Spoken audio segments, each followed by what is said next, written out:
ಚಂಡಮಾರುತ ಪ್ರಸರಣ. ಇಂದಿನಿಂದ ರಾಜ್ಯದಲ್ಲಿ ರಣಭೀಕರ ಮಳೆ.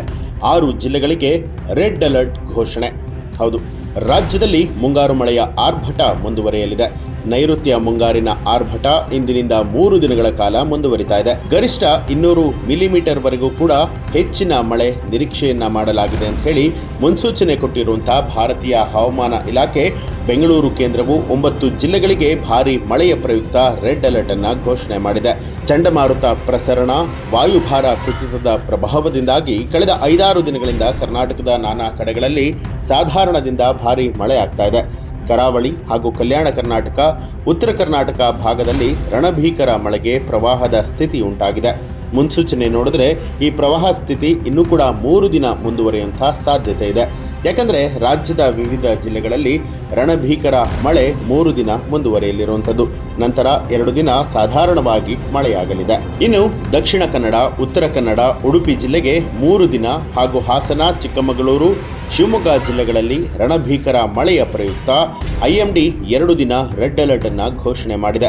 ಉಳಿದಂತೆ ಇಂದಿನಿಂದ ಮುಂದಿನ 48 ಗಂಟೆಗಳಲ್ಲಿ ಬೆಳಗಾವಿ, ಧಾರವಾಡ, ಹಾವೇರಿ, ಹಾಸನ ಜಿಲ್ಲೆಗಳಿಗೆ 2 ದಿನ, ಮೈಸೂರಿಗೆ 1 ದಿನ ಭಾರೀ ಮಳೆಯ ಹಿನ್ನೆಲೆಯಲ್ಲಿ ಆರೆಂಜ್ ಅಲರ್ಟ್ ಅನ್ನು ಘೋಷಣೆ ಮಾಡಲಾಗಿದೆ ಅಂತ ಹೇಳಿ IMD ಹವಾಮಾನ ತಜ್ಞರು ಮಾಹಿತಿ ಕೊಟ್ಟಿದ್ದಾರೆ.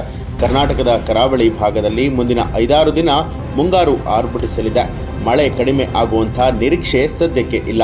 ಒಳನಾಡು ಜಿಲ್ಲೆಗಳಾದ ಬಾಗಲಕೋಟೆ, ಹಾವೇರಿ, ಧಾರವಾಡ, ಬೆಳಗಾವಿ, ಗದಗ, ಬೀದರ್, ಹಾಸನ, ಕೊಡಗು, ಮೈಸೂರು ಮತ್ತು ಶಿವಮೊಗ್ಗ ಜಿಲ್ಲೆಗಳಲ್ಲಿ ಮುಂದಿನ 5 ದಿನ ಸಾಧಾರಣದಿಂದ ಭಾರೀ ಮಳೆಯಾಗಲಿದ್ದು ಯೆಲ್ಲೋ ಅಲರ್ಟ್ ಘೋಷಣೆ ಮಾಡಲಾಗಿದೆ.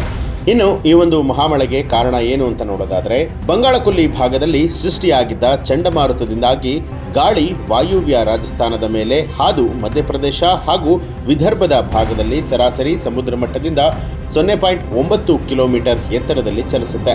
ಈ ಕಾರಣದಿಂದಾಗಿ ಕರ್ನಾಟಕ ಸೇರಿದ ಹಾಗೆ ವಿವಿಧ ರಾಜ್ಯಗಳಲ್ಲಿ ಮಳೆ ಆರ್ಭಟಿಸುತ್ತೆ ಅಂತ ಹೇಳಿ ಹವಾಮಾನ ಕೇಂದ್ರ ತಿಳಿಸಿರುವಂಥದ್ದು.